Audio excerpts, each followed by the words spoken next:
This morning's story is another Easter story. It's a time when Jesus appeared to his disciples to show them that he'd risen from the dead. But we're going to meet a character this morning called Thomas.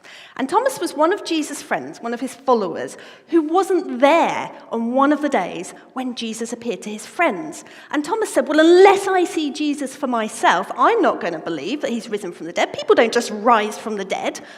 I know Jesus said he would, but I'm not going to believe it until I see for myself. Have you ever felt a bit like Thomas?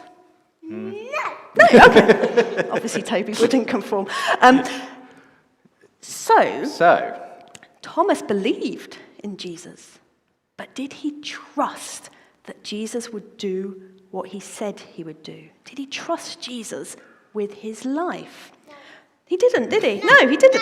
So this morning, we have a little demonstration for you. Yes, it's a bit of a science experiment this morning. Now, guys, if you do this, if you put a big, long rope and attach a heavy weight to the end, do you know what we sometimes call that, Jeremy? Any ideas?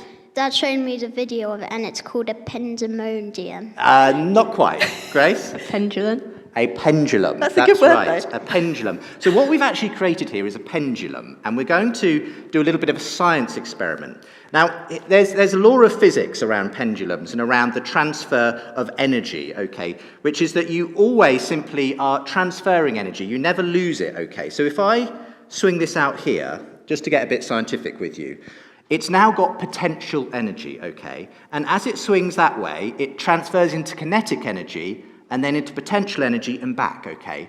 Now, the point of a pendulum is that because it can only use the energy it's got, it will never travel further back than where you released it from, okay?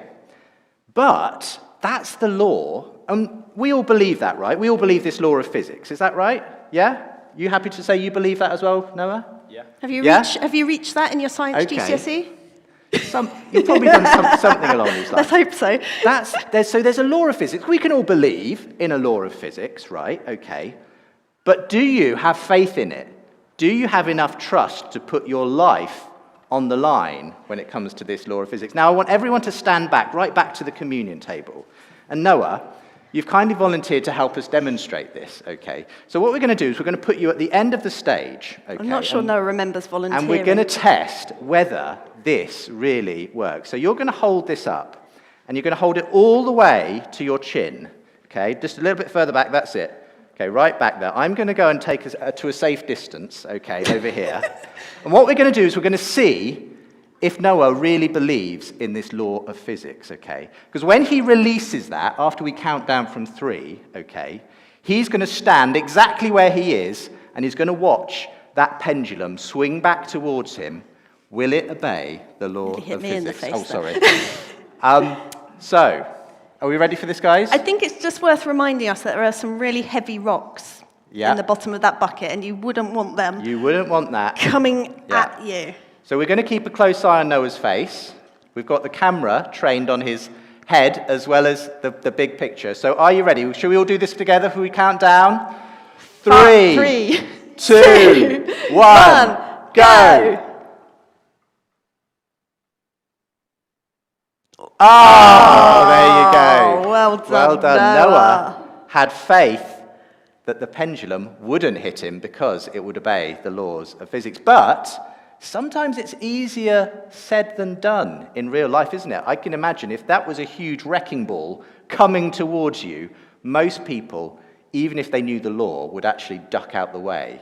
Because it's one thing to believe something, it's another thing to put your life on the line for it, isn't it? And yet that's what Jesus asks us to do. We can't see Jesus. We can't reach out and touch him like his first followers could. And yet, we are called to put our complete trust in him, so much so that we will give our entire lives over to him, knowing that it is risky. But the Bible tells us that we can trust him completely. And that's what the Easter story is all about, isn't it? Absolutely. It's about, will we put our trust in Jesus? These kids are dying to have a turn. I know, are we going to let him have a little go? All right, Tobes, we'll let you have one little go, and I'm going to hold on to you, okay? And we'll do from what could there. go wrong? And let go. Let go. Okay. Here it comes. Oh! It touched your belly. I think you may have given it a slight push when it went. Okay, Yeah. one last go. Here we go. Make sure you just release it. You stand back, Toby. No, let's just stand where you are. There you go, and release. No, don't push it. Pushed. If you push it, it'll come back further. Okay, Toby. so there we go. Well done, everyone. Principle proved, sort of. I hope so. That we can trust in Jesus with our lives, even though we can't see him.